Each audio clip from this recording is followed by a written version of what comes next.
হযরতে খাদিজাতুল কুবরা রাদিয়াল্লাহু তাআলা আনহা মায়ার নবী রাহমাতুল লিল আলামিনকে এত মহব্বত করেছেন, ভালোবেসেছেন। ওই খাদিজা রাদিয়াল্লাহু তাআলা আনহা মায়ার নবী রাহমাতুল লিল আলামিনকে এত মহব্বত করেছেন, ভালোবেসেছেন। মায়ার নবী রাহমাতুল লিল আলামিন এতটা গরীব ছিল, এতটা গরীব। আল্লাহ তাআলা যখন মায়ার নবী রাহমাতুল লিল আলামিনকে নবী বানাইলেন, আল্লাহ রাসূল পয়গম্বর সাল্লাল্লাহু আলাইহি ওয়াসাল্লাম খাদিজাকে বললেন, ও খাদিজা, হযরতে জিবরাইল আলাইহিস সালাম আমার উপর ওহী নিয়ে আসে, আমার উপর ওহী নিয়ে আসে, আমার প্রতি কোরআনুল কারীম নাজিল করে। ও খাদিজা, তুমি কি আমাকে নবী হিসাবে মানো? খাদিজা বললেন, ইয়া রাসূলুল্লাহ, ইয়া হাবিবাল্লাহ, আমি এক বাক্যে আপনাকে আল্লাহর রাসূল হিসাবে মেনে নিলাম। সুবহানাল্লাহ। ওই খাদিজা মায়ার নবী রাহমাতুল লিল আলামিনকে কতটা মহব্বত করেছেন, ভালোবেসেছেন। ইসলামকে কতটা মহব্বত করেছেন, ভালোবেসেছেন রে বাবা। ওই খাদিজার টাকার কোনো অভাব নাই, সম্পদের কোনো অভাব নাই। যত সম্পদ আছে সব কিছু খাদিজা আল্লাহর রাস্তায় দিয়া দিছেন, নবীকে দিয়া দিছেন, ইসলামের জন্য দিয়া দিলেন। খাদিজা মায়ার নবী রাহমাতুল লিল আলামিনকে বলে, ইয়া রাসূলুল্লাহ, ইয়া হাবিবাল্লাহ, আমার বয়স 40 বছর আর আপনার বয়স হলো 25 বছর। ও নবী, আমার 40 বছর বয়সে আপনি আমাকে বিবাহ করেছেন রে নবী। ও নবী, আমি খাদিজা আপনাকে এতটা মহব্বত করি, ভালোবাসি, আমার জীবনের থেকেও আমি আপনাকে বেশি মহব্বত করি। সুবহানাল্লাহ। ওই খাদিজা আল্লাহ রসুলের দুঃখের দিনের সাথী, আল্লাহ রসুলের দুঃখের দিনের সাথী। যেই সময় নবীজির আশেপাশে কেউ নাই, যেই সময় নবীজিকে সান্ত্বনা দেওয়ার মতো কেউ নাই, কাফেরদের বড় অত্যাচার, ওই সময় খাদিজাতুল কুবরা রাদিয়াল্লাহু তাআলা আনহা মায়ার নবীকে সান্ত্বনা দিয়েছেন, সান্ত্বনা দিয়েছেন। শুধু তাই নয়, আল্লাহর রসুলের জন্য ওই খাদিজা সব কিছু বিলীন করে দিয়েছেন, ইসলামের জন্য সব কিছু খাদিজা দিয়া দিয়েছেন। ওই খাদিজা মায়ার নবীকে এতটা মহব্বত করেছেন, ভালোবেসেছেন।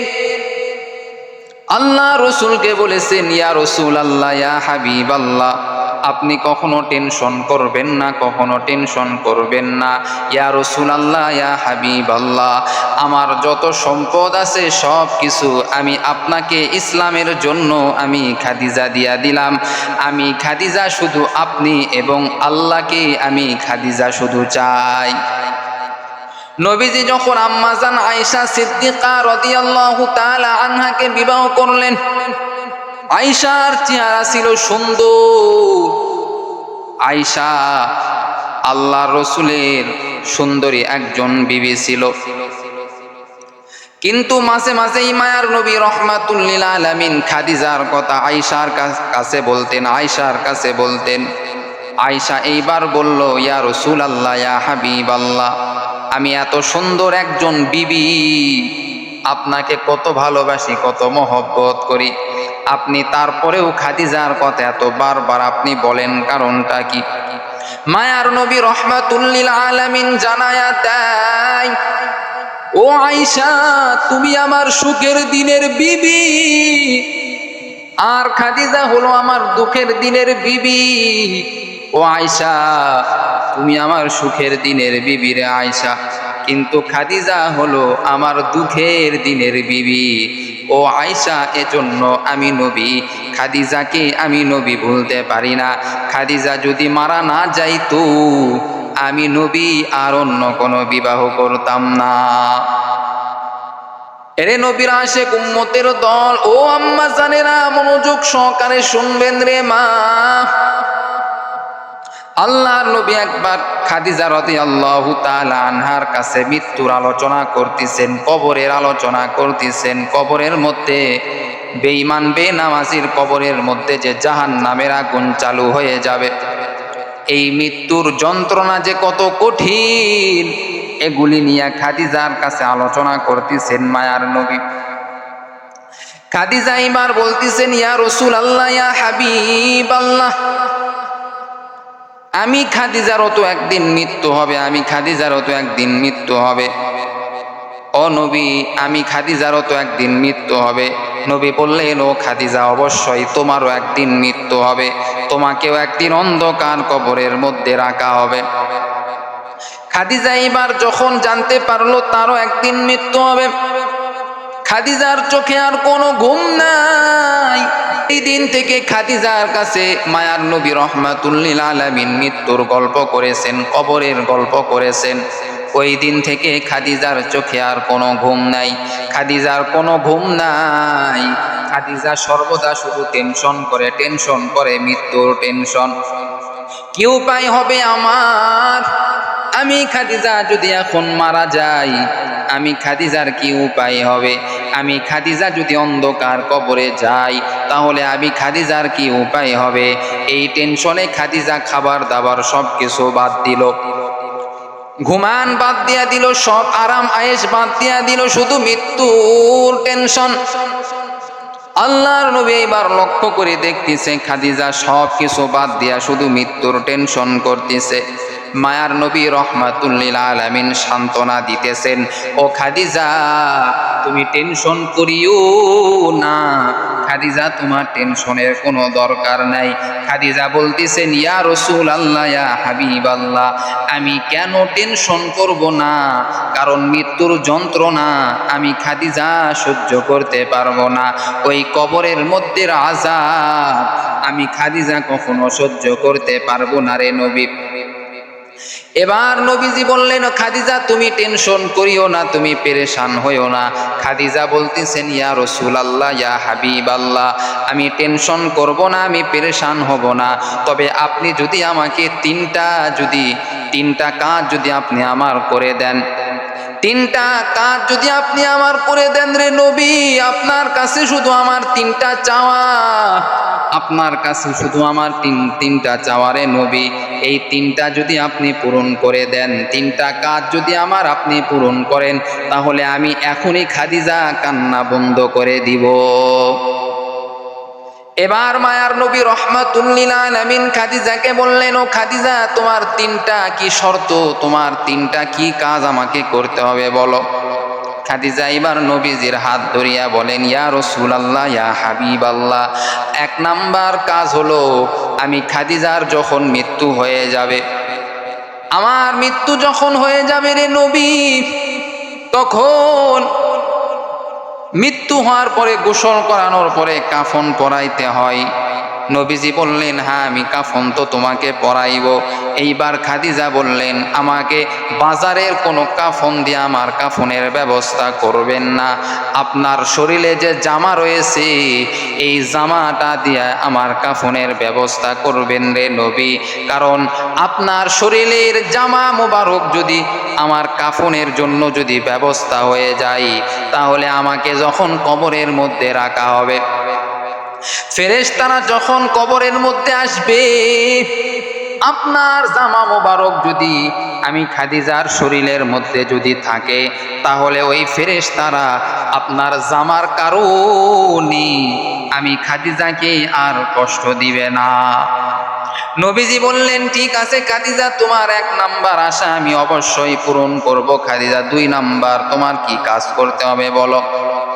খাদিজা রাদিয়াল্লাহু তাআলা আনহা বলেন, ইয়া রাসূলুল্লাহ, ইয়া হাবিবাল্লাহ, দুই নাম্বার কাজ হলো, যখন আমার ইন্তেকাল হয়ে যাবে, ইন্তেকাল হওয়ার পর গোসল টোসল সব যখন করা হবে, যখন কবরের মধ্যে রাখা হবে, কবরের মধ্যে রাখার সময় আপনি নিজে আপনি কবরের মধ্যে রাখবেন। আমাকে কবরের মধ্যে রাখলে আপনার পা মোবারক যদি আমার কবরের মধ্যে যদি প্রবেশ করে, আপনার পা যদি আমার কবরের মধ্যে যদি প্রবেশ করে রে নবী, ফেরেশতারা যখন আমার কবরের মধ্যে যখন আসবে, আপনার পায়ের ছাপ যখন দেখতে পাবে, আপনার পায়ের ধুলা যখন কবরের মধ্যে থাকবে, তখন ফেরেশতারা আমি খাদিজাকে আর কষ্ট দিবে না।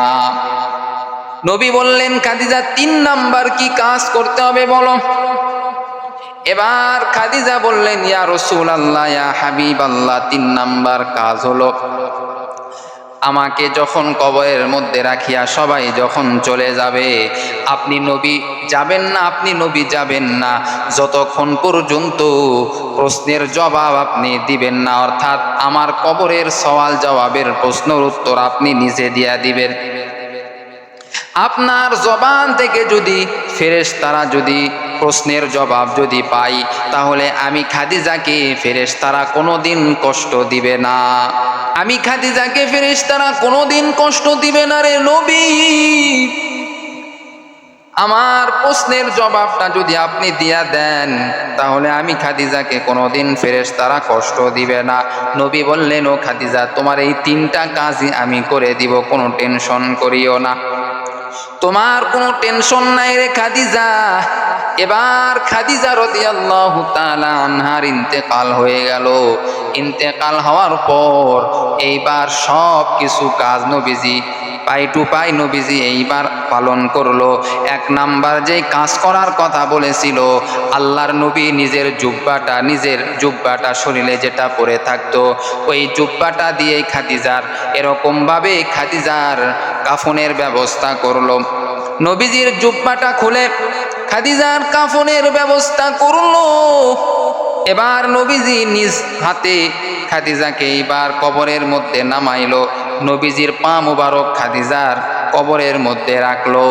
রাখার পরে এইবার কবর যখন শেষ হয়ে গেল, সব সাহাবীরা চলে গেল, সবাই চলে গেল, যারা জানাজা পড়েছে সবাই চলে গেল। এবার আল্লাহ রসুল ওখানেই বসে আছে খাদিজার ওখানেই। সকাল থেকে সন্ধ্যা পর্যন্ত খাদিজার ওখানে বসে আছে মায়ার নবী। ওই কবর থেকে মায়ার নবী আর যায় না। এদিকে আল্লাহ তাআলা মুনকার নাকির কেউ পাঠাইতেছে না। আল্লাহর নবী ওখানে সকাল থেকে সন্ধ্যা পর্যন্ত থাকলো। সন্ধ্যার সময় আল্লাহ তাআলা জিব্রাইলকে পাঠিয়ে দিলেন। জিব্রাইলকে দেখা মাত্র নবীজি বললেন, ও জিব্রাইল, কি ব্যাপার, তুমি এখন এই সময় কি ব্যাপার, কি হয়েছে বলো? আমি তো ওই মুনকার নাকিরের অপেক্ষায় রয়েছি, কখন মুনকার নাকির খাদিজাকে প্রশ্ন করার জন্য আসবে, আর আমি নবী খাদিজার প্রশ্নের জবাব আমি নবী দিয়া দিব। এবার জিব্রাইল বলে, ও নবী, আপনি কেন খাদিজার প্রশ্নের জবাব দিবেন?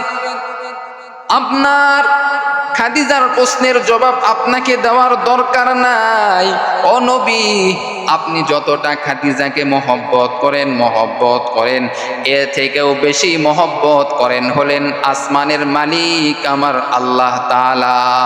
ও নবী, খাদিজার প্রশ্নের জবাব তো আপনাকেও দেওয়া লাগবে না, খাদিজাকেও দেওয়া লাগবে না, স্বয়ং আমার আল্লাহ খাদিজার কবরের প্রশ্নের জবাব দিয়া দিছেন। আল্লাহ আল্লাহ ক্যা মুবারক নাম হাই, আল্লাহ আল্লাহ মুমিনু কা কাম হাই, আল্লাহ আল্লাহ ইচে শিরি নিস্তু নাম, শিরে সকর্মী কুনাদ জানাম তামাম, আল্লাহ আল্লাহ তু মেরা মাবুদু হাই, আল্লাহ আল্লাহ তু মেরা মাশুকু হাই। ও নবী, আপনার আর প্রশ্নের জবাব দেওয়ার দরকার নাই, খাদিজাকে নিয়ে আপনারা টেনশন করা লাগবে না, আপনি তাড়াতাড়ি যান, আল্লাহ প্রশ্নের জবাব দিয়া দিছেন, খাদিজার কাছে আর মুনকার নাকির আসবে না।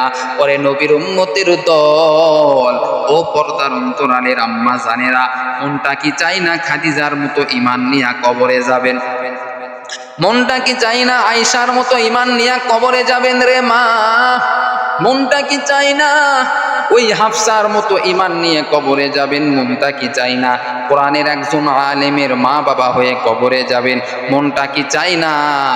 আপনি একজন সৎ মা হয়ে, আপনি একজন আল্লাহর নেককার বান্দি হয়ে কবরের মধ্যে যাবেন, মনটা কি চাই না? আপনি রাবিয়া বসরির মতো ইমানদার হয়ে কবরে যাবেন রে মা। আপনার মতো কত মা আছে, আপনার মতো কত বোন আছে, এক ওয়াক্ত নামাজ তারা কখনো ছাড়তে চায় না ও মা। আর আপনি নামাজ পড়তে চান না, আর তারা নামাজ ছাড়তে চায় না, আর আপনি নামাজ পড়তে চান না, নামাজ পড়তে চান না।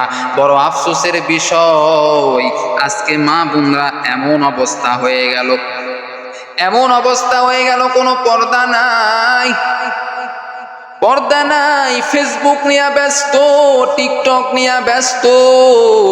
ও মা, আপনি এখনই সময় আছে, ভালো হয়ে যান, এখনো সময় আছে রে মা। সন্তানদেরকে দিনদার বানান, সন্তানদেরকে নেককার বানান, নেককার বানাইয়া মা আপনি কবরে যান। কারণ সন্তান যদি বদকার হয় রে মা, আপনি মায়ের কবরের মধ্যে কিন্তু দাউ দাউ করে আগুন জ্বলে উঠবে। সন্তান যদি বদকার হয় মা, আপনি শুনে রাখেন, আপনার কবরের মধ্যে আল্লাহ তাআলা দাউ দাউ করে আগুন জ্বালায়া দিবে। এজন্য মা বোনদেরকে অনুরোধ করে বলবো, আপনারা পর্দা করেন, স্বামীর খেদমত করেন, ভালো পথে চলেন, ইনশাল্লাহ আল্লাহ পাক রব্বুল আলামিন আপনার ভালো হওয়ার কারণে আপনার কবরটা সুখময় হবে, জান্নাতের বাগান আল্লাহ তাআলা বানায়া দিবেন। সুবহানাল্লাহ। আপনার মতো কত মা আছে তাহাজ্জুদ নামাজ পড়ে, 5 ওয়াক্ত নামাজ পড়ে, এরকম ভাবে জিকির আজকারের মধ্যে সময়টা কাটায় দেয়। দেখেন আম্মাজান খাদিজাতুল কুবরা রাদিয়াল্লাহু তাআলা আনহা কেমন একজন নারী ছিলেন, কেমন একজন মহিলা ছিলেন। তার সম্পদের অভাব নাই, মক্কার মধ্যে ধনী নারী, সব কিছু সম্পদ আল্লাহ রসুলের কাছে দিয়া দিলেন। কেন? ইসলামের জন্য, কোরআনের জন্য, আল্লাহর জন্য, রসুলের জন্য সব কিছু বিলীন করে দিলেন, শুধুমাত্র ইসলামকে মহব্বত করেন, এজন্য তার সব কিছু বিলীন করে দিলেন। আল্লাহ তাআলা খাদিজাতুল কুবরা রাদিয়াল্লাহু তাআলা আনহার কবরের মধ্যে মুনকার নাকিরকে পাঠাইল না, বরং আল্লাহ তাআলা নিজেই প্রশ্নের জবাবগুলি দেয়া দিলেন। সুবহানাল্লাহ।